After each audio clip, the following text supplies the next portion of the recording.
ਪਾਕਿਸਤਾਨ ਬਣਨ ਤੋਂ ਬਾਅਦ ਵੀ ਇਹਦਾ ਨਾਮ ਰਿਹਾ ਵਾ। ਤੇ ਫਿਰ ਇਹ ਕਰਾਰਦਾਦ ਪੇਸ਼ ਕੀਤੀ ਗਈ ਕੌਮੀ ਅਸੈਂਬਲੀ 'ਚ। ਇਹ ਕਰਾਰਦਾਦ ਪੇਸ਼ ਕੀਤੀ ਗਈ ਤੇ ਉਸ ਕਰਾਰਦਾਦ ਨੂੰ ਮਨਜ਼ੂਰ ਕੀਤਾ ਗਿਆ। ਉਸ ਕਰਾਰਦਾਦ ਦੇ ਵਿੱਚ ਇਹ ਸੀ ਤੇ ਜਿਹੜਾ ਵੈਸਟ ਪੰਜਾਬ ਆ, ਯਾਨੀ ਕਿ ਜਿਹੜਾ ਪਾਕਿਸਤਾਨੀ ਪੰਜਾਬ ਆ, ਤੇ ਉਹ 'ਚ ਪੰਜਾਬ ਦੀ ਸਾਰੀ ਤਹਿਜ਼ੀਬ, ਸਾਰਾ ਕਲਚਰ ਹੈ ਵਾ।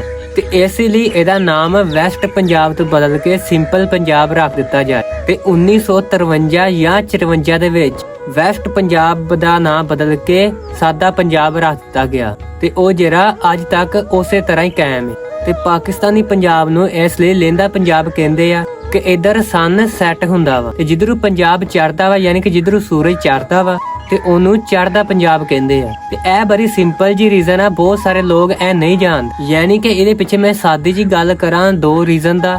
ਲਹਿੰਦਾ ਚੜ੍ਹਦਾ ਡਾਇਰੈਕਸ਼ਨ ਵਾਸਤੇ ਵੀ ਯੂਜ਼ ਹੁੰਦਾ ਵਾ ਤੇ ਪੁਰਾਣੇ ਬਾਬਿਆਂ ਕੋ ਤੁਸੀਂ ਹੁਣ ਵੀ ਕਿਸੇ ਬਜ਼ੁਰਗ ਕੋ ਜਾ ਕੇ ਰਾਹ ਪੁੱਛਦੇ ਹੋ ਤੇ ਜਿਹੜੇ